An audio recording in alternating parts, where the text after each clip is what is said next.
اخبار میڈیا کے معزز ناظرین، دہلی کے جنتر منتر پر محبت کا شربت، شدید گرمی میں مسلم نوجوانوں نے مظاہرین کی پیاس بجھا کر جیت لیے دل۔ دہلی کے جنتر منتر پر شدید گرمی کے درمیان انسانیت اور بھائی چارے کی خوبصورت مثال دیکھنے کو ملی۔ سوشل میڈیا پر ایک ویڈیو تیزی سے وائرل ہو رہی ہے جس میں مفتی سہیل مرغوب مبینہ طور پر کاکروچ جنتا پارٹی کے احتجاج میں شریک لوگوں کو محبت کا شربت پلاتے نظر آ رہے ہیں۔ ناظرین، دیکھا جا سکتا ہے کہ سخت دھوپ میں دور دراز سے آئے ہوئے مظاہرین کو ٹھنڈا شربت پیش کیا جا رہا ہے۔ یہ کام بغیر کسی مذہب یا ذات پات کا فرق کیے کیا گیا۔ اس اقدام کو سوشل میڈیا پر خوب سراہا جا رہا ہے۔ کئی صارفین کا کہنا کہ ایسے کام معاشرے میں محبت، بھائی چارے اور انسانیت کا پیغام دیتے ہیں۔ وہیں ناظرین، وارانسی سے بھاگلپور واپسی کے دوران بہار کے مولانا مظہر حسین پر ٹرین میں جان لیوا حملہ، شدید زخمی۔ مولانا کے مطابق حملہ آور بھگوا رنگ کے رومال میں تھے۔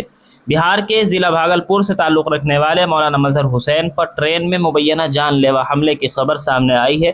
مولانا کے مطابق 27 جون 2026 کو وہ وارانسی سے اپنے گھر واپس آ رہے تھے کہ مغل سرائے جنکشن کے قریب ان پر حملہ کیا گیا۔ مولانا مظہر حسین کا الزام ہے کہ بھگوا گمچھا پہنے 6-7 افراد نے ریلوے ٹریک پر پڑے پتھروں سے ان پر متعدد وار کیے، جس کے نتیجے میں ان کے سر اور جسم کے دیگر حصوں پر شدید چوٹیں آئیں۔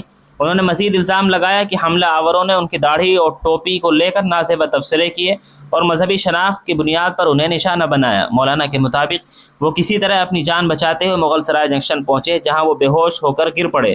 ریلوے ملازمین نے انہیں سنبھالا اور قریبی اسپتال منتقل کیا، جہاں ان کا علاج جاری ہے۔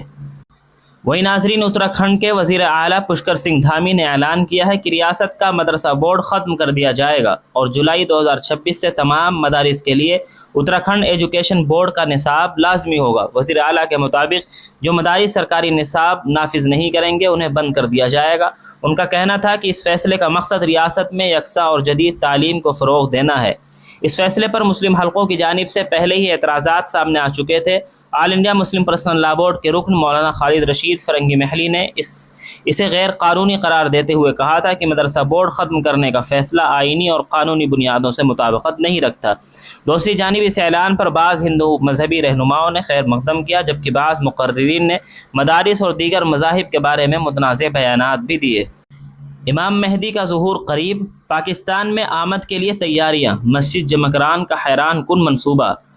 ناظرین، خبر آ رہی ہے لاہور کے شیخو پورہ روڈ پر مسجد جمکران کے نام سے ایک بڑا منصوبہ زیر تعمیر ہے، جس کے بارے میں بتایا جا رہا ہے کہ یہ جگہ امام مہدی کی آمد کے انتظار اور عقیدت کے اظہار کے طور پر تیار کی جا رہی ہے۔ اس منصوبے کے لیے 17 ایکڑ رقبہ وقف کیا گیا ہے، جہاں 72 فٹ بلند عالم، 3500 افراد کے لیے نماز کی گنجائش، زائرین کے لیے رہائش اور مختلف زیارات و شبیہات رکھی گئی ہیں۔ یہاں تاج، گلاس، نعلین اور دیگر قیمتی اشیاء بھی تیار کروائی گئی ہیں، جنہیں عقیدت کے طور پر امام مہدی کی نسبت سے منسوب کیا جا رہا ہے۔ محرم الحرام کے حوالے سے اس مقام پر خصوصی پروگرام، جلوس اور زیارات کا اہتمام بھی کیا جاتا ہے۔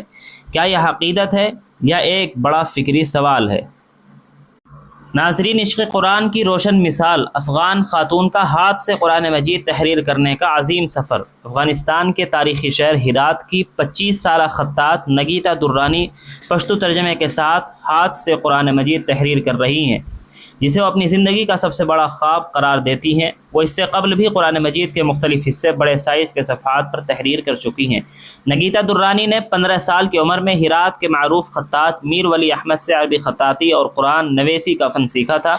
ان کا کہنا ہے کہ ماضی میں قرآن مجید اجتماعی طور پر لکھا جاتا تھا، لیکن وہ یہ عظیم کام تنہا انجام دے رہی ہیں۔ ان کے مطابق یہ منصوبہ صرف ایک فن پارہ نہیں بلکہ قرآن کریم سے محبت، ہرات کی صدیوں پرانی خطاطی کی روایت اور افغان خواتین کی صلاحیتوں کا عملی اظہار بھی ہے۔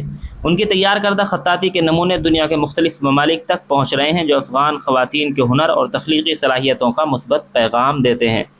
تو ناظرین، یہ رہی آج کی چند اہم خبریں جو ہم نے آپ کے سامنے پیش کی۔ اس طرح کی اور بھی خبروں سے باخبر رہنے کے لیے الاخبار میڈیا کو سبسکرائب ضرور کر لیں۔ جزاکم اللہ، السلام علیکم ورحمۃ اللہ وبرکاتہ۔